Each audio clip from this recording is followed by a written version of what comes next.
Les programmes de soutien à l'économie qui sont mis en place par les États du fait de la crise sanitaire ont évidemment une conséquence importante sur leur endettement.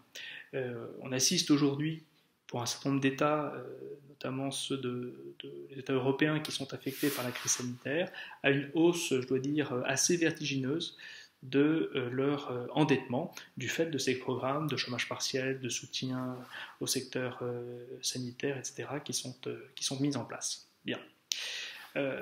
Alors ça se constate concrètement, s'agissant de cet étalon assez classique d'évaluation de la dette, qui est le ratio entre l'endettement public et le PIB. La France, pour prendre cet exemple, en septembre 2019, avait déjà franchi le seuil symbolique des 100% de son PIB. Et aujourd'hui, avec le programme de plus de 100 milliards d'euros qui a été mis en place par le gouvernement d'endettement, on estime que ce ratio devrait passer pour l'année 2020 à 115%. C'est-à-dire qu'en un an, finalement, c'est 15% de PIB qui sont affectés, en somme, par le montant de l'endettement. Alors évidemment, il y a un effet, disons, de ciseaux, puisque d'un côté, l'endettement public augmente, et puis de l'autre, le PIB décroît. Alors c'est vrai pour la France, mais c'est vrai aussi pour d'autres États. Si on prend le cas de l'Espagne, on passe de 98% à sans doute 133% du PIB, pour l'Italie de 137 à 156, etc., etc. Bien, même pour l'Allemagne d'ailleurs de 61% à 86%.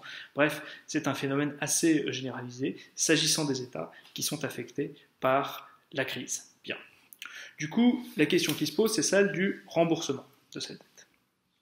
Alors à cet égard, il y a plusieurs options possibles. La première, c'est sans doute la hausse de la fiscalité. C'est l'option d'ailleurs qui avait été retenue en 2008, à la suite de la crise de 2008 par l'État français.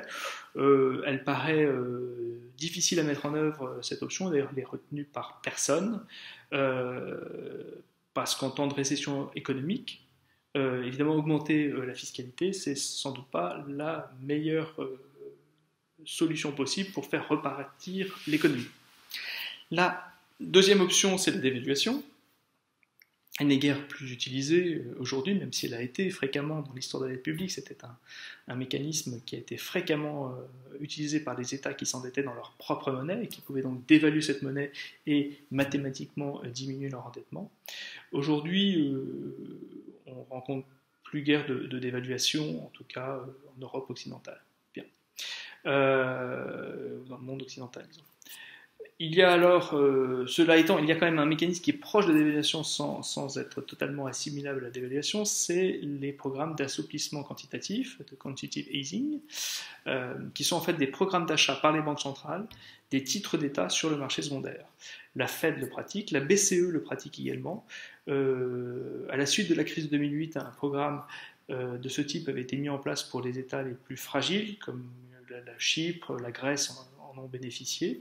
Et puis avec la pandémie, on l'a généralisé à tous les États de la zone euro qui désormais bénéficient de ce programme, ce qui fait que ce programme de pandémie, ce qui fait que la BCE en fait rachète sur le marché secondaire les titres des États, et qu'elle est sans doute aujourd'hui le principal créancier en fait des États de la zone euro. D'où d'ailleurs certaines propositions d'annulation de la dette détenue par la BCE ou éventuellement de transformation de cette dette en dette perpétuelle.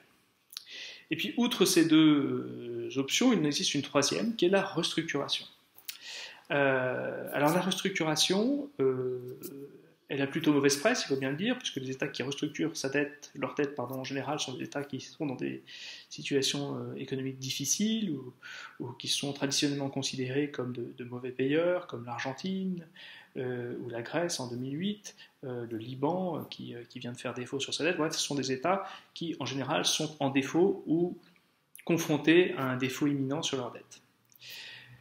Néanmoins, on pourrait envisager de généraliser le système de la restructuration à l'ensemble des États sous l'égide d'une institution internationale au sein de laquelle sera organisée une médiation entre l'État d'un côté et puis ses créanciers de l'autre, et on pourrait parvenir à l'issue de cette médiation et de cette négociation à un accord au terme duquel eh bien, on restructurerait la dette des États afin de l'alléger et de la rendre plus soutenable pour cet État. C'est un système qui a été envisagé dans le passé, notamment par le FMI au début des années 2000. À l'époque, il avait été envisagé, disons, principalement pour les États d'Amérique latine, mais on pourrait envisager de le généraliser à l'ensemble des États dans le monde qui sont assujettis à un endettement trop lourd. J'y verrais plusieurs avantages.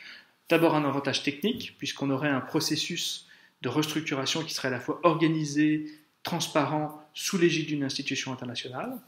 Et puis j'y vois aussi des avantages psychologiques, dans la mesure où les marchés, pourraient ainsi intégrer en quelque sorte le fait qu'un État n'est pas un débiteur comme les autres, et que même les plus avancés peuvent rencontrer des difficultés de remboursement, surtout dans des circonstances exceptionnelles comme celles que nous traversons, et que cette donnée doit être prise en considération par les marchés financiers et en quelque sorte intégrée et admise.